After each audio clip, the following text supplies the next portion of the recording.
Greetings, this is Pillar Nexus, the Ancient Gladiator, with more Pillar Loves games with Sanctum. If you think, wow, this looks kind of like Diablo, imagine it's the inspiration. But you know what? That's exactly why I got this game.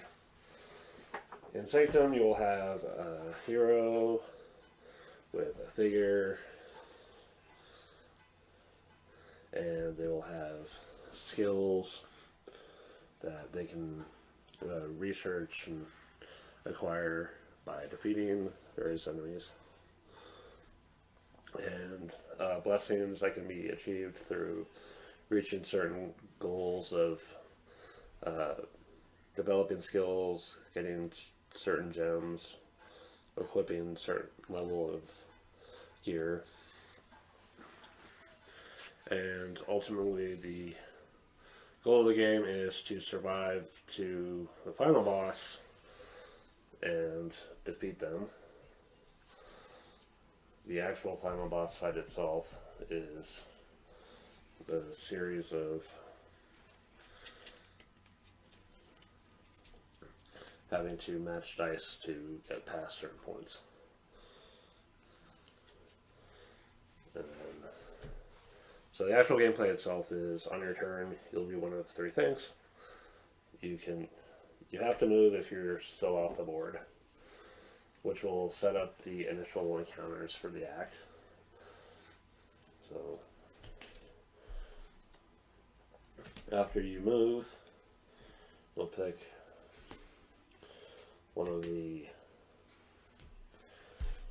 sets of enemies out here, and you'll add it to your own board.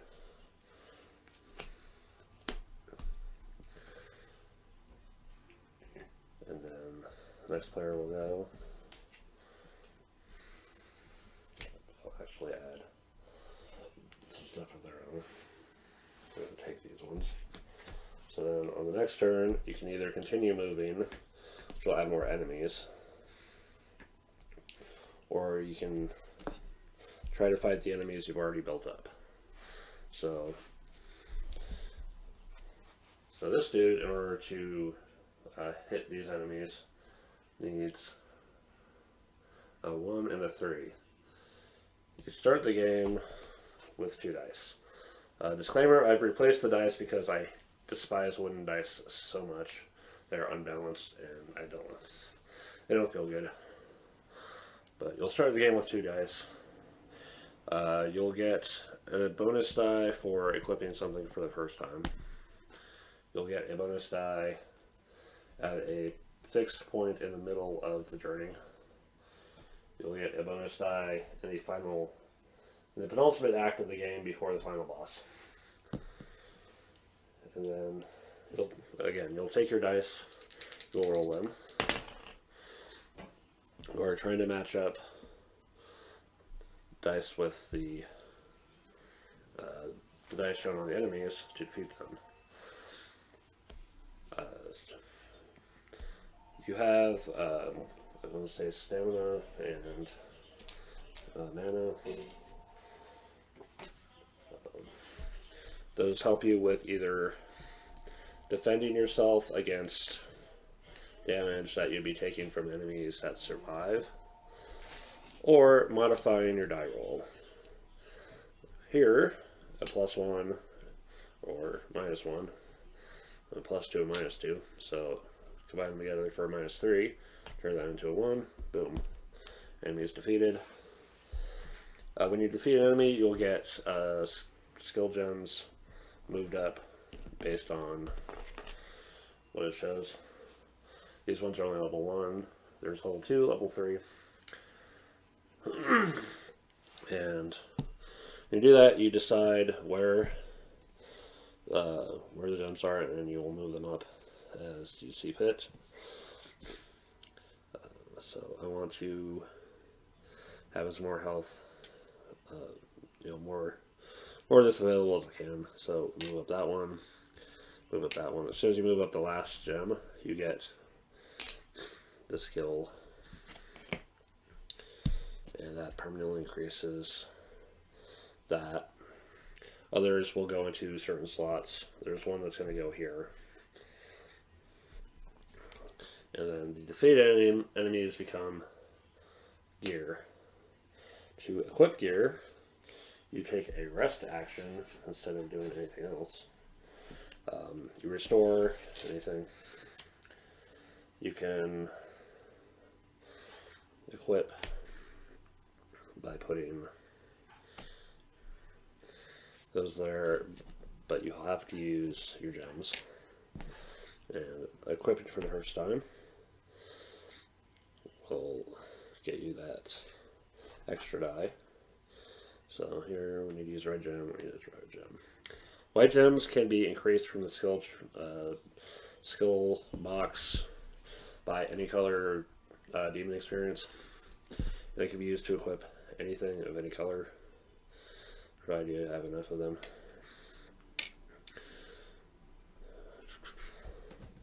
This one gives me permanent health or stamina.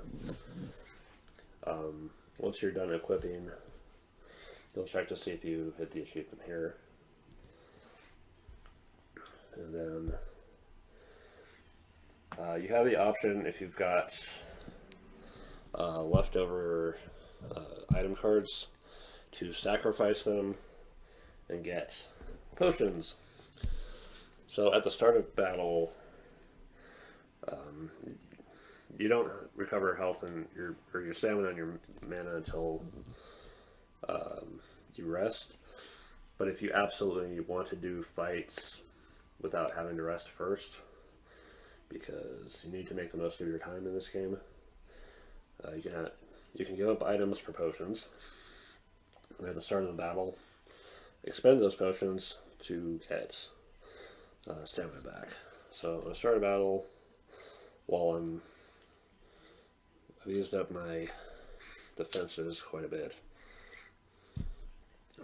and I have potions, and I want to be able to take more hits. I spend those potions. You want to avoid losing health as much as possible, because the final section of the game is where things get brutal. Let's see here. So, you'll move, you'll fight, you'll rest to equip your things, you continue moving. Eventually somebody will get to this point, where after they take one of the enemy groups out here, whatever's left will flip up into gear. They get to take the first one of their choice. The next player down the line takes one, and then the rest are discarded. And then the next act will set up more new monsters. We'll get to the point where the last thing to do is answer the call of final boss. Each player will get here, get their last bonus die, fight one of the enemy groups of a level 3 and a level 2. And then once they've done so, they can answer the call of the final boss and go fight him. Anyone who's still left on the board is at risk of facing some random effects from staying too long on the final act of the game. There'll be cards that they'll have to deal with. And then actually fighting the final boss himself. Well,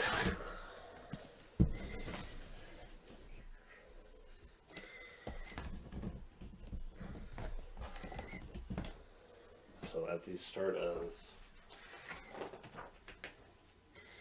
every round after the first one of the final boss fight, there'll be a certain number of these cards. So on normal mode, they'll have to deal with 2. And then the round after that, 1. Increasing the difficulty ahead of time before the end of the game adds more cards. So in between rounds, you'll have to deal with various decisions.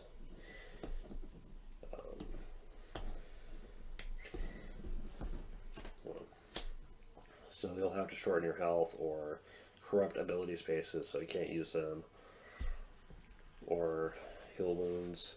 There's a focus. Focus is what it's called, not mana. Okay.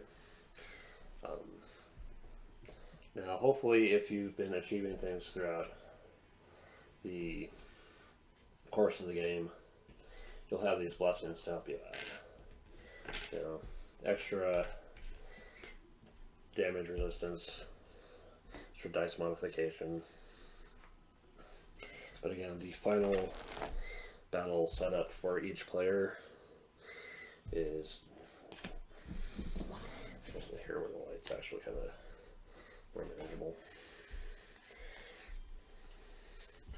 Each player will have their own fight against him, trying to roll, trying to get the results shown to cross or wherever you end up in the process of fighting him will determine how much damage you end up taking. So if you can't take damage at the end of the game, it is going to hurt like hell. But every time you defeat one of these stages, you'll have to deal with some random effect. If you're lucky, it'll be no effect. But ultimately, you're just trying to survive long enough. Try to out-survive your other players. If you're very lucky and you actually defeat the guy, then wherever your final health is, that's your score at the end of the game. As long as one player wins their battle, that player wins. If multiple people do, then whoever has the highest health left. If nobody wins, then whoever got furthest along the track, I believe. So it's pretty much the game. Yes, there's a lot of dice rolling, but it's one of those games where I'm totally okay with the dice rolling.